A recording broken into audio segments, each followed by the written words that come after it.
ഇന്ന് തന്നെ ഡൗൺലോഡ് ചെയ്യൂ. കാണൂ നിങ്ങളുടെ ഫേവറേറ്റ് ഷോസ്. ഇത് നിങ്ങളുടെ കൂടെ വീടാ, അങ്ങനെ വേണം കരുതാൻ. ഇനി നമ്മളെ രണ്ട് കുടുംബം ഒന്നാണ്, അങ്ങനെ വേണം ചിന്തിക്കാൻ. തന്റെ മോളെ അധികം താമസിക്കാതെ ഞാൻ ഈ വീട്ടിൽ നിന്ന് അടിച്ചോടിച്ചിരിക്കും. അതിന് വേണ്ട പണി ഞാൻ തന്നെ കൊടുക്കൂടോ. മേനോന്റെ ഗ്യാങ്ങുമായി ബന്ധമുള്ള ഒരാള് ദുർഗയുടെ കുടുംബത്തിൽ തന്നെയുണ്ട് എന്നൊരു സൂചന കിട്ടിയിട്ടുണ്ട്. ദുർഗയുടെ അനിയത്തെ വിവാഹം കഴിച്ച പൃഥ്വിയുടെ കാര്യമാണ് ഞാൻ പറഞ്ഞത്. അയാൾക്കെതിരെ നമുക്ക് തെളിവൊന്നും കിട്ടിയിട്ടില്ലല്ലോ. ഇല്ല, ക്രിമിനൽ ആക്ടിവിറ്റി നടന്ന രണ്ട് സ്ഥലത്തും അയാളുടെ പ്രസൻസ് ഉണ്ടായിരുന്നത് ചിലപ്പോൾ യാദൃശ്ചികമാകാം. എങ്ങനെയായാലും നമുക്ക് സാധ്യതകൾ തള്ളിക്കളയാൻ പറ്റില്ല. സത്യം നമുക്ക് കണ്ടുപിടിക്കാം. അതെ, കള്ളത്തരം കാണിച്ച ആർക്കും ഒരുപാട് കാലമൊന്നും പിടിച്ചിരിക്കാൻ പറ്റില്ല. എന്തായാലും ഒരു ദിവസം സത്യം എല്ലാവരും അറിയും, അത് ഉറപ്പാണ്.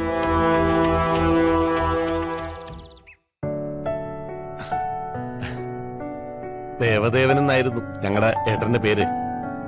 ദേവേട്ടാന്നാ ഞാൻ വിളിച്ചോണ്ടിരുന്നത്. ഇപ്പം ദേവരാജേട്ടനെയും ആ സ്ഥാനത്ത് അങ്ങനെ വിളിക്കാനാ എനിക്ക് തോന്നുന്നത്. അതിനെന്താ, സഹദേവൻ അങ്ങനെ വിളിച്ചോ? അതെ, നമ്മളെല്ലാരും ഇപ്പോ ഒരു കുടുംബമല്ലേ.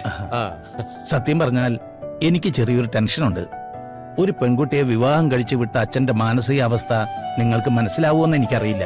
കുടുംബത്തിലെ ഏറ്റവും ഇളയ പെൺകുട്ടിയാണ് ആഷി. അതിൻ്റെതായ ചെറിയ വാശിയും എടുത്തിയാട്ടവും ഒക്കെ അവൾക്കുണ്ട്. അതിനെന്താ, മകൻ വിവാഹം കഴിച്ചുകൊണ്ടുവന്ന കുട്ടിയെ സ്വന്തം മകളായിട്ട് മാത്രമേ ഞങ്ങൾ എല്ലാരും കാണൂ. ഓ, മരുമകളെന്ന കണ്ണിൽ ഞങ്ങൾ ആരും അവളെ കാണില്ല. അതുകൊണ്ട് തന്നെ അവളുടെ ഭാഗത്ത് നിന്ന് ഇനി അഥവാ എന്തെങ്കിലും തെറ്റുണ്ടായാൽ തന്നെ അതിനെ ആ രീതിയിൽ കാണാൻ ഞങ്ങൾക്ക് സാധിക്കും. അതെ, എനിക്ക് ഒരു മകളല്ലേ ദേവേട്ട. ഒരച്ഛന്റെ മാനസികാവസ്ഥ എനിക്ക് മനസ്സിലാവുമെന്നേ. പ്രത്യേകിച്ച് പെൺകുട്ടികൾക്ക് അച്ഛന്മാരുടെ അടുത്തായിരിക്കുമല്ലോ സ്നേഹം കൂടുതൽ. ആഷിയുടെ കാര്യത്തിൽ വളർന്നു കഴിഞ്ഞപ്പോ എന്നേക്കാൾ അടുപ്പം അവളുടെ അമ്മയോടായിരുന്നു. അതുകൊണ്ട് തന്നെ അവളുടെ വിശേഷങ്ങളും സന്തോഷവും കൂടുതലും അവള് ഷെയർ ചെയ്തിരുന്നത് വസുമതിയോടാ. അവളെ വിവാഹം കഴിച്ചുവിടുന്ന സമയമായിരുന്നു പോലും എന്റെ മനസ്സിൽ തോന്നി തുടങ്ങിയിരുന്നില്ല. പെട്ടെന്ന് പൃഥ്വിയുടെ ആലോചന വന്നപ്പോ ആദ്യം ഞാനും ഒന്നും മടിച്ചു. അത് ഈ കല്യാണം ഇഷ്ടപ്പെടാഞ്ഞിട്ടല്ല. മനസ്സിലായി, ദേവരാന്റെ ടെൻഷൻ ഞങ്ങൾക്ക് മനസ്സിലാവുന്നുണ്ട്. സത്യത്തിൽ മക്കളെ ഓർത്ത് നമ്മൾ അച്ഛനമ്മമാർ നേർന്നത് പലർക്കും അറിയില്ല. എല്ലാവരുടെ മുന്നിൽ പ്രസവിച്ചു വളർത്തിയ അമ്മയുടെ കണ്ണീരിന് മാത്രമേ വിലയുള്ളൂ. അതെ, ഒരു പ്രായമെത്തിയ അച്ഛന്മാരും മക്കൾക്ക് ശത്രുക്കളാ, പ്രത്യേകിച്ച് ആ മക്കൾക്ക്. അവരുടെ ഇഷ്ടങ്ങൾക്കും താല്പര്യങ്ങൾക്കും എതിരെ നിൽക്കുന്ന ഒരാളാ പല മക്കളുടെയും കണ്ണിൽ അച്ഛനെ. ശരിയാണ്. അല്ല, എന്റെ മോളുടെ ഭാഗത്തു നിന്ന് എന്തെങ്കിലും തെറ്റുകുറ്റങ്ങളുണ്ടായാൽ നിങ്ങൾ വേണം ക്ഷമിച്ച് പറഞ്ഞു തിരുത്താൻ. എന്റെ ദേവേട്ടൻ ധൈര്യമായിട്ടിരിക്കേ. എന്റെ പല്ലവിയെ പോലെ അവളെ ഞാൻ നോക്കിക്കോളാം. ഓ, നിങ്ങളുടെ വീട്ടിൽ ഉണ്ടായിരുന്നതിനേക്കാൾ സന്തോഷത്തിലായിരിക്കും അഷിത ഇവിടെ, അല്ലേ ഏട്ടാ? അതെ, ഈ വീട്ടിലെ ആദ്യത്തെയും അവസാനത്തെയും മരുമകളാണ് അഷി. ഓ, അറിയാലോ, പൂർണിമയും പൃഥ്വിയും പല്ലവിയും മാത്രമേ ഇവിടെ മക്കളായിട്ടുള്ളൂ. അതിന്റെ കൂടെ ഒരാൾ കൂടി വന്നു, അതാണ് അഷിത. ചെറിയൊരു ടെൻഷനോടുകൂടിയാണ് ഞാനിങ്ങോട്ട് വന്നത്. പക്ഷേ നിങ്ങളുടെ സംസാരം കേട്ടപ്പോ എന്റെ മനസ്സ് നിറഞ്ഞു. എന്റെ മോളിവിടെ 100% ഹാപ്പി ആയിരിക്കുമെന്ന് എന്റെ മനസ്സ് പറയുന്നു. അയ്യോ, അതിലൊരു സംശയവും വേണ്ട. പിന്നെ മോളെ കല്യാണം കഴിച്ചു വിട്ട വീട് എന്നൊരകലം ദേവേട്ടൻ ഈ വീടുമായിട്ട് വേണ്ട, അല്ലേ ഏട്ടാ? തീർച്ചയായും. ഇത് നിങ്ങളുടെ കൂടെ വീടാ, അങ്ങനെ വേണം കരുതാൻ. ഇനി നമ്മളെ രണ്ട് കുടുംബം ഒന്നാണ്, അങ്ങനെ വേണം ചിന്തിക്കാൻ. തന്റെ മോളെ അധികം താമസിക്കാതെ ഞാൻ ഈ വീട്ടിൽ നിന്ന് അടിച്ചോടിച്ചിരിക്കും. അതിന് വേണ്ട പണി ഞാൻ തന്നെ കൊടുക്കൂടോ.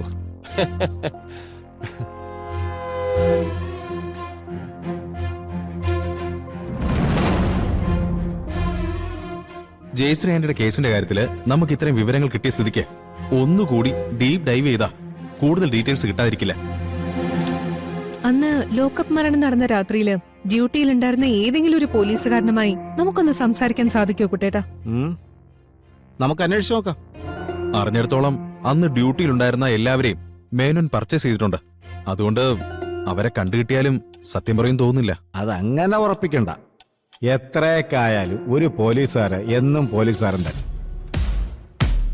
കൈക്കൂലി വാങ്ങിയാലും ഇല്ലെങ്കിലും സ്വന്തം ദേഹത്തൊട്ടിയ യൂണിഫോമിനോട് അറിഞ്ഞോ അറിയാതെയോ ഒരു ആത്മാർത്ഥതയൊക്കെ ഉണ്ടാവും. അത് ചില സമയത്ത് തലപൊക്കി വരികയും ചെയ്യും. അന്ന് സർവീസിലുണ്ടായിരുന്ന പലരും ഇപ്പൊ റിട്ടയറായി, ചിലര് VRS എടുത്തു. ഇപ്പോ പഴയ പല കാര്യങ്ങളും ഓർത്ത് കുറ്റബോധം കൊണ്ട് നോവൽ എഴുതിയും സോഷ്യൽ മീഡിയ ഒക്കെ ആയിട്ട് നടക്കായിരിക്കും.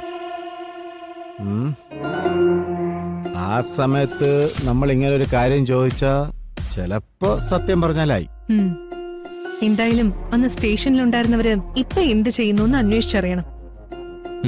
നമുക്ക് അന്വേഷിക്കാം. ഉം.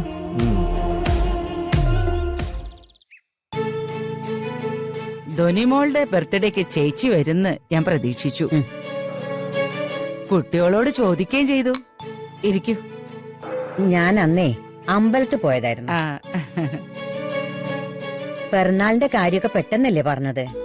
തീർത്ഥയാത്ര നേരത്തെ തീരുമാനിച്ച കാര്യമായിരുന്നു. മാറ്റിവെക്കാൻ പറ്റാത്തൊരവസ്ഥയായിരുന്നു. അത് സാരില്ല. നമുക്കൊക്കെ ഒന്ന് പുറത്തേക്ക് പോകാൻ എപ്പോഴും അവസരം കിട്ടുന്നതല്ലല്ലോ. അപ്പൊ കിട്ടുന്ന സമയത്ത് പോവുക, അത്ര തന്നെ. അതെ, ക്ഷേത്രത്തിലൊക്കെ ടൂർ ഗ്രൂപ്പ് ഉള്ളതുകൊണ്ടേ യാത്ര പോണെന്നുണ്ടെങ്കിൽ സമയം പണവും മാത്രം കണ്ടെത്തിയാ മതി. സമയം ഒരു പ്രശ്നം തന്നെയാ. ധോനിമോളെ നോക്കേണ്ടതുകൊണ്ട് ഞാൻ അങ്ങനെ എങ്ങോട്ടും പോക്കൊന്നുമില്ല. പോണെന്ന് ആഗ്രഹം പറഞ്ഞ 100 മനസ്സോടെ പൂർണിമ സമ്മതിക്കും.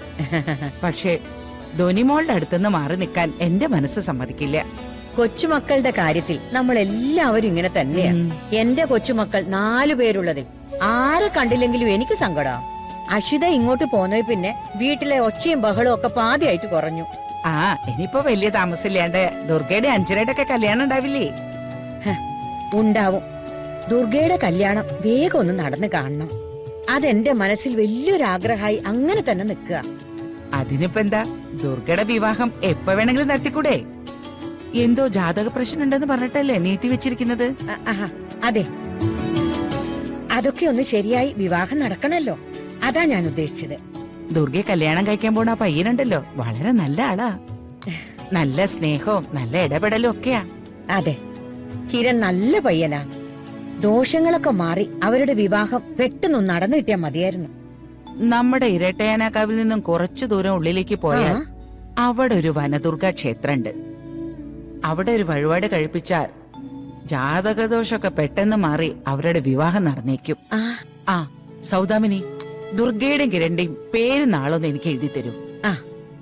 ഞാൻ അവിടെ വിളിച്ചു പറഞ്ഞ് വഴിപാട് കഴിപ്പിക്കാം. അതിനെന്താ, ഞാൻ എഴുതി തരാലോ. ആ, ഞാൻ ബുക്കും പേരും എടുത്തിട്ട് വരാം.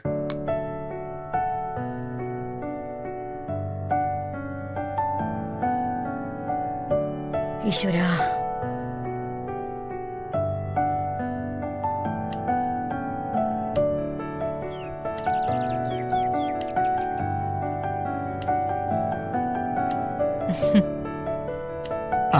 എന്നാ പിന്നെ ഞങ്ങൾ ഇറങ്ങട്ടെ. ശരി. നാളെ എല്ലാരും കൂടി അങ്ങോട്ടേക്ക് വരണം. എല്ലാരും കൂടി വന്നാ എങ്ങനെ ശരിയാവും? ഇത്രയും പേർക്ക് ഭക്ഷണമൊക്കെ ഒരുക്കണ്ടേ? അതിനൊക്കെ ഒരുപാട് കാശാവില്ലേ?